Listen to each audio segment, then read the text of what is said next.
Hello, I am Louise Carbert, and I'm a political scientist at Dalhousie University, and I'm very happy to be here among the historians presenting my research, which goes from history in 1976 on to the current day. I'll start sharing my slides right now for the duration. So my research topic is Joe Clark's Big Blue Tent of 1976, and not Joe Clark, the person, and not the convention either, but the delegates to that convention. So it's looking at all those happy, excited faces behind Joe Clark and Maureen McTeer and wondering whatever happened to all those people. Did they stay and as happy and as excited about politics and the PC party as they were that day? So theoretically, my project fits into research on political ambition, which is in political psychology. And I have to say, I'm quite skeptical about political ambition as a stable psychological construct. So I want to situate political ambition institutionally and historically over time. My question is, how does a political career start, unfold, or stall, or reignite, or wither away altogether? What are the personal characteristics that are involved here? How long does it take for their impact to manifest itself in political activity?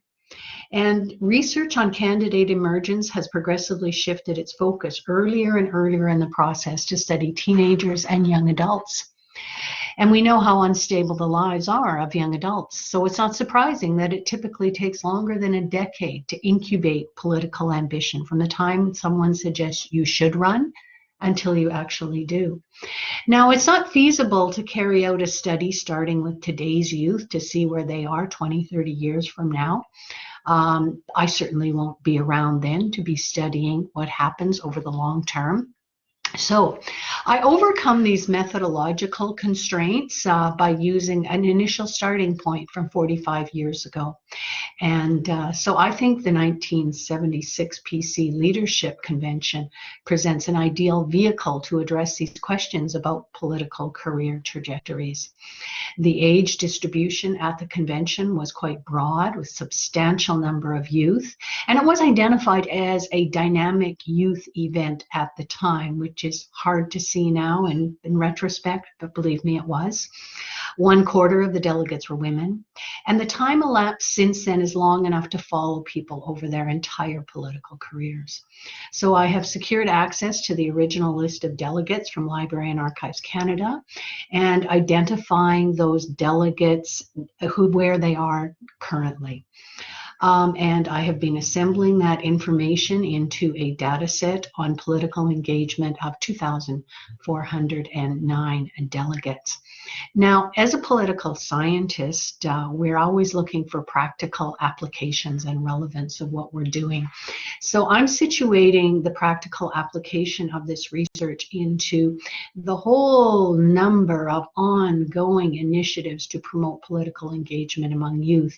One example here is Daughters of the Vote being organized by Equal Voice Canada, which selects young women to go to Ottawa for an all expenses paid week in Ottawa to sit in the House of Commons and learn about politics. And are there lessons to be learned from 1976? Canada has changed immensely since then, but I think I'm skeptical about a lot of these initiatives, if they have any lasting impact for all the money and effort that goes into them. I do hope to bring practical recommendations based upon a more diverse that are applicable to the next generation coming through the pipeline. Now, it should scarcely be necessary among historians to review this, but I will very briefly. Now, when I mention Joe Clark's Big Blue Tent. By a Big Blue Tent, I mean that it's a brokerage party with widespread appeal across all demographics in every region of the country. So you see that in 1979, it was a very thin minority, but Joe Clark had support from every region of the country except for Quebec, which was still dominated by the Trudeau Liberals at that time. And then Pierre Trudeau's 1980 Liberal majority. And you see down there in those insets, yes, there's solid blue in the west, but again, within the big cities, you get pockets of red and blue interspersed with each other. So it's truly a brokerage party is competitive across the entire country. As you see here with the Mulroney PC majorities in 1984 and 1988. Now, all of that came to a crashing halt as what was revealed in 1993 when the Big Blue Tent collapsed into three regional blocs, the Reform Party in the West, the Bloc Québécois, and the surviving rump of the PC Party in Ontario and its historic homeland in the Maritimes. We call this the new regionalized party system.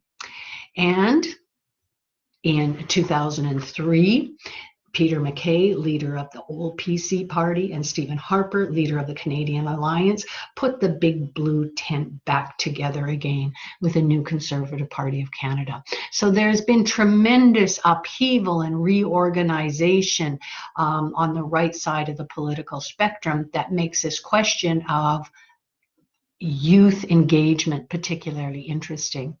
So I'm starting with the presumption that 1976 was a signal event, left an ongoing legacy. It was the last truly delegated convention and attracted intense media attention at the time. Clark's youthful victory was identified as being at the forefront of a burgeoning youth movement as the baby boomers were just coming into politics. Flora MacDonald's credible bid for leadership inspired and then discouraged a generation of young women. And the event itself was also at the cusp of the transition to neoconservatism throughout the industrialized world.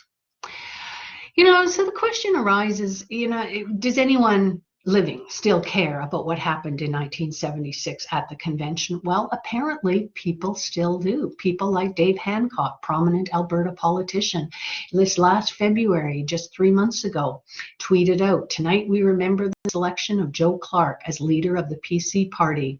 Raise a glass to a man before his time."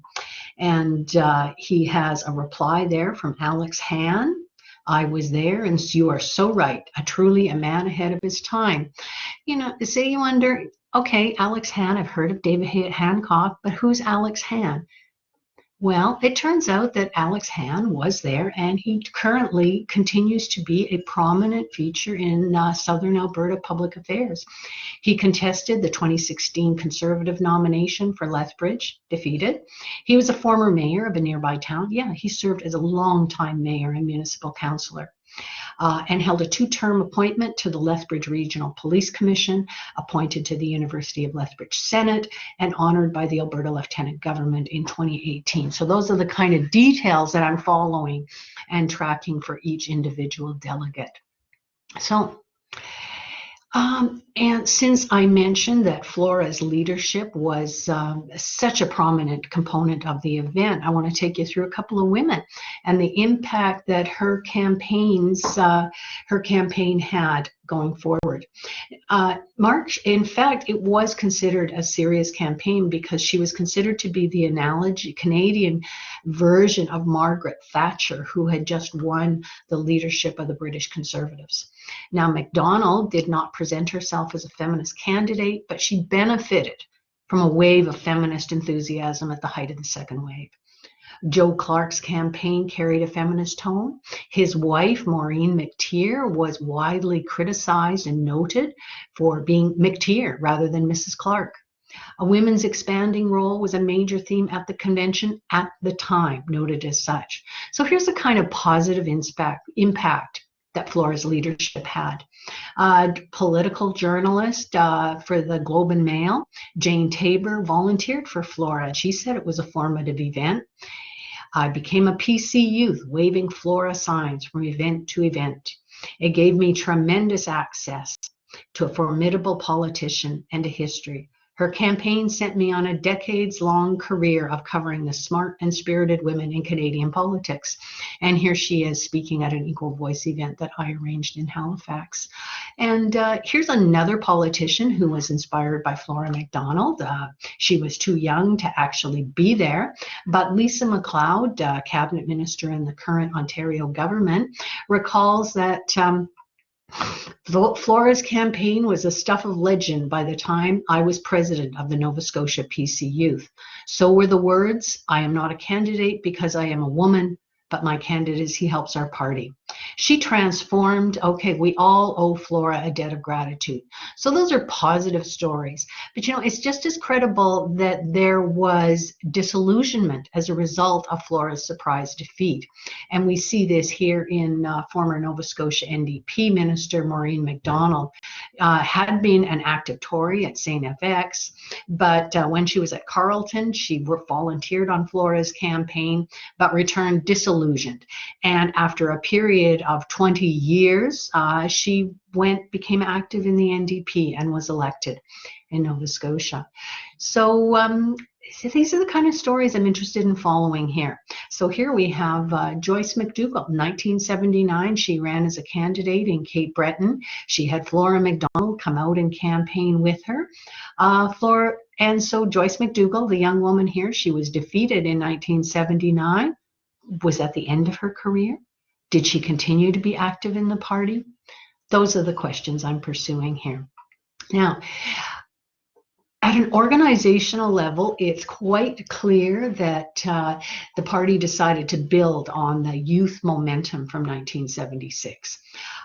One of the lines I'm pursuing here is that the surge of youthful enthusiasm did not work out quite as Clark's victory would indicate.